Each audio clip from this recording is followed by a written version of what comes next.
Salut les devins, c'est Saikyo. Je viens aujourd'hui vous proposer une petite vidéo débat, je pense vraiment qu'elle va pas durer très longtemps. Pour ceux qui m'ont découvert récemment ou ceux qui me découvrent aujourd'hui, les vidéos débats sont très différentes entre guillemets des autres que j'ai sur la chaîne. Parce qu'en fait là, je viens pas vous apporter des informations concrètes, on va dire, je viens pas vous dire regardez, j'ai telle et telle preuve, c'est pour ça que ça va se passer comme ça, non. Là, je suis pas comme ça.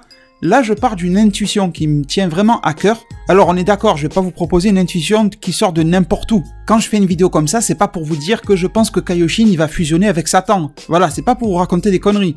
C'est quand même pour vous parler d'un truc qui n'est pas sûr du tout, mais pour lequel on va dire que je le sens plutôt bien. Et le but de cette vidéo-là, c'est justement, comme j'ai pas d'éléments vraiment pour le prouver ou ne pas le prouver, ben je viens vous poser la question aussi dans cette vidéo-là. C'est pour ça que c'est un format un petit peu plus court, etc. Du coup, aujourd'hui, ce dont j'ai envie de vous parler et ce sur quoi j'attends que vous me parliez aussi en zone commentaire, c'est est-ce qu'il est possible, en tout cas d'après vous, qu'un nouveau rituel pour faire naître un Super Saiyan God, le SCJ God comme on dit, soit fait une nouvelle fois et qu'il soit fait durant cet arc survie de l'univers, et par exemple on va dire à un moment où le tournoi du pouvoir en viendrait à dégénérer ou quelque chose comme ça, en tout cas dans un moment où l'univers 7 va s'allier à l'univers 6. Bon, c'est vrai que pour mieux comprendre ce débat, il vaut mieux que vous ayez vu quelques vidéos sur ma chaîne, comme par exemple celle qui s'appelle « Les Saiyans de l'univers 6 ont-ils absorbé leur potentiel de Ozaru ?» Dans cette vidéo-là, je vous ai expliqué à quel point les Saiyans de l'univers 6 ont un potentiel génétique, c'est vraiment marqué dans leur ADN, nettement supérieur à ceux de l'univers 7, comme Goku et Vegeta. Et du coup, dans cette vidéo-là, je vais vous expliquer à quel point les Saiyans de l'univers 6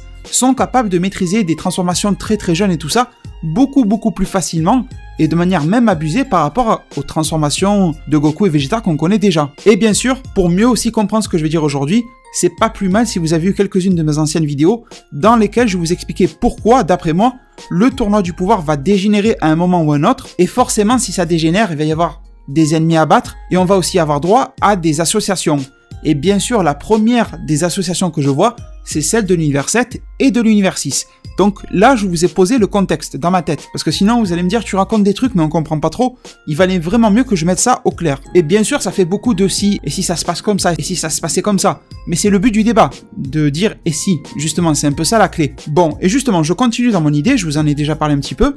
Moi, je constate une chose, c'est qu'à ce tournoi du pouvoir, on a 6 Saiyans qui sont présents sur le ring. On a Goku, on a Vegeta, on a Gohan, on a Kiabe, on a Kale et on a Caulifla. Donc 3 de l'univers 7 et 3 de l'univers 6. Et la deuxième chose que je remarque, c'est que les Saiyans de l'univers 7, ils ont une puissance brute gigantesque. Vegeta SCJ Blue, Goku SCJ Blue, allez on va lui rajouter le Kaioken.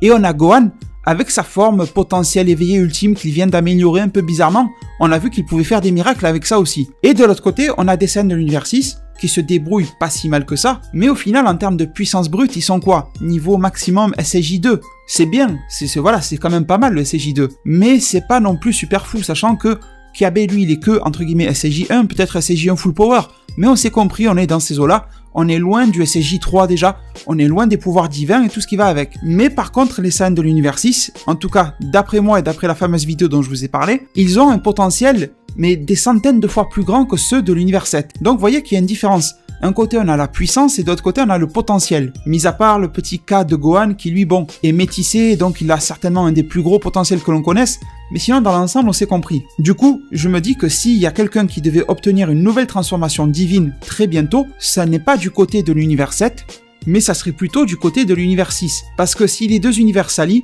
il va falloir qu'il y ait un équilibre des puissances. C'est bien beau de s'allier pour l'amitié parce qu'on est jumeaux et compagnie, mais il faut aussi s'allier parce que l'alliance va rapporter quelque chose. Ça va permettre de mieux battre l'ennemi en commun. Et si Kiabe et compagnie restent de niveau SCJ1 et 2, ça va être compliqué de battre l'ennemi. Du coup, tout ça pour vous dire que d'après moi, le premier power-up divin qu'on devrait avoir devrait arriver côté univers 6. Attention, bien sûr que Goku va évoluer, même Vegeta, même Gohan vont évoluer, ça c'est clair et net. Mais je pense que le gros besoin en priorité, il est du côté de l'univers 6. Et le souci c'est que bon, c'est vrai que côté univers 6, ils ont eu des transformations qui ont surpris beaucoup de monde, le SCJ1 très rapide, le SCJ2 encore plus rapide, un truc qui ressemble au SCJ légendaire pour Kale qui a surpris vraiment beaucoup de monde aussi, et même si moi j'ai réussi à l'expliquer, pour le moment ça va, c'est vrai que imaginer une transformation divine qui sortirait de nulle part en concentrant l'énergie depuis son dos ou depuis son genou, c'est trop abusé.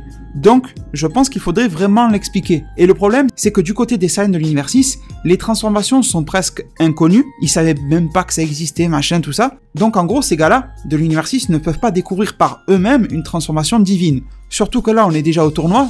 Donc Vados ne pourra pas les initier au ki divin, c'est foutu, on n'a pas le temps. Donc, d'après moi encore, la piste d'évolution, mon intuition que j'ai en tout cas, la seule piste d'évolution vers des pouvoirs et du ki divin qu'ont entre leurs mains les Saiyans de l'univers 6, elle se trouve du côté de l'univers 7. Faire en sorte que cette alliance avec l'univers 7 permette aux gars de l'univers 6 d'obtenir du SAJ God, du SAJ Blue ou quelque chose d'autre, mais en tout cas quelque chose de divin. Et le souci c'est que, bon, il y a le cas de Vegeta, qui est un petit peu particulier. On sait pas trop comment il a obtenu le SAJ Blue, bon, on sait qu'il a fait des entraînements avec les dieux, mais ça n'a jamais été trop clair. À la base, normalement, le ki divin s'obtient par le rituel du SAJ God, mais attention, rappel, normalement, le ki que vous obtenez après le rituel du SAJ God, il ne se garde pas. Je crois de mémoire, il dure une vingtaine de minutes et il est censé disparaître. Donc ça veut dire que Goku, il a fait quelque chose de plus. Il a réussi à absorber ce qu'il a, à le manier à sa volonté et à le reproduire, à l'amplifier et à créer de nouvelles transformations, le SAJ Blue et tout ça.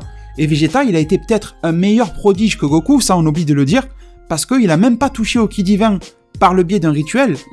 En tout cas, il n'a pas subi lui-même directement le rituel, mais il a quand même réussi à développer cette forme. Donc on peut parler vraiment d'un gros génie. Mais je pense que pour les Saiyans de l'univers 6, cette transformation va arriver et il faudra la justifier. Eh bien je me dis, quoi de mieux qu'un rituel? Et bien sûr pour moi, si un rituel de ce type-là doit arriver, je pense que le Saiyan qui aura droit, ce sera soit Kiabe, soit Caulifla. Et bon, quand on voit que la série essaye de mettre pas mal les femmes en avant, pourquoi pas avoir en premier déjà Caulifla qui se transformerait et qui aurait droit au rituel. Mais après, je pense que ce rituel va être spécial et risque de donner naissance à quelque chose de mieux que ce à quoi on a eu droit avec le rituel de base. Parce que bon, déjà, il y avait des trucs un petit peu bizarres, il y avait Pan qui était encore qu'un bébé dans le ventre de Videl, c'était un peu bizarre le délire. Et là, regardez, on va voir une équipe, j'ai envie de dire, beaucoup plus cheatée qui va faire ce rituel-là. Déjà, on aura Goku qui sera là. C'est pas lui qui va le réceptionner, au contraire, c'est lui qui va donner. On va avoir Vegeta.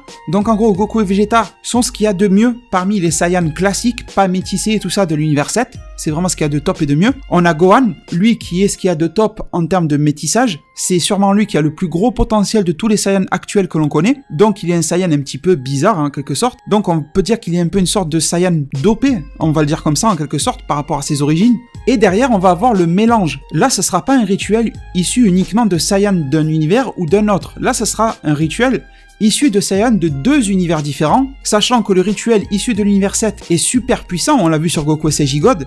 Alors imaginez si vous rajoutez des gars de l'univers 7 qui, comme je vous l'ai dit, dans leur ADN, c'est inscrit dedans, c'est marqué, ils ont un potentiel d'état et d'état de foi supérieur à ceux de l'univers 7. Je me dis que forcément, on a de grandes chances de penser que si vous avez droit à un rituel comme ça va être encore plus puissant qu'un rituel classique, qu'avec des Saiyans de l'univers 7. Et surtout, ce mélange en plus risque de créer, pas un bug, mais un truc comme ça qui va faire que l'expérience risque de donner quelque chose d'encore plus puissant que prévu. Un mélange de Saiyans de différents univers, des métissés, des pas métissés, différents types de potentiels, différents types de puissance, certains qui ont déjà le ki divin, et ça on ne sait pas si ça change quelque chose au rituel, de faire le rituel du SAJ God avec des Saiyans qui ont déjà absorbé eux-mêmes le ki du SAJ God. Et du coup, ça pourrait justifier aussi que par exemple, Caulifla, elle absorbe le ki divin très rapidement encore une fois. Je sais que les fans vont crier au scandale, mais moi, si ça se passe comme ça, je ne crierai pas au scandale du tout. Je trouverais que c'est plutôt bien fait, au contraire, de justifier que Caulifla a pu l'absorber, car elle a reçu du ki divin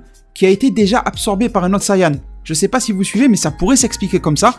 Et il faut bien se dire que la Toonimation va avoir besoin de donner des power-ups et qu'elle va bien devoir les justifier d'une manière ou d'une autre. Alors pour moi, il y a deux solutions. Soit elle se casse un minimum la tête, comme je suis en train d'essayer de le faire, à proposer une solution qui plaira pas à tout le monde, mais qui tient un minimum la route, on arrive quand même à avaler la pilule.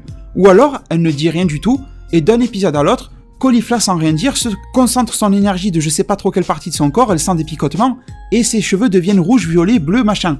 Bon, je pense que vous préférez la première solution. Et du coup, je trouve qu'en plus, ça serait une symbolique très forte, d'avoir cette union entre les deux univers qui, quand ils se sont rencontrés, les Saiyans des deux univers, ils étaient un peu réticents, avec Caulifla qui a refusé de serrer la main à Goku, Vegeta qui est resté très froid, tout ça. Donc je pense que ça pourrait être une excellente chose. Imaginez vraiment dans votre tête les Saiyans se rassembler autour de Kiabe ou de Caulifla, histoire de faire le rituel. Et cette scène-là, elle va être magnifique. Déjà, autour de Goku, elle était plutôt pas mal, et on avait quelques personnages qui n'étaient pas si charismatiques que ça. J'adore Goten et Trunks, mais c'est pas les plus badass qu'on connaît. Videl, j'aime bien, mais voilà, c'est pas trop ça non plus. Donc imaginez avec des vrais personnages dans un contexte très sérieux. Là, on fait vraiment le rituel du SAJ God dans un contexte de tournoi, d'élimination de l'univers, dans un lieu sombre en plus, qui est le monde du vide. Donc les effets de lumière vont bien ressortir, et de voir la naissance d'un nouveau Saiyan divin, tout ça. honnêtement ça va être super cool. Alors je suis en train de réfléchir.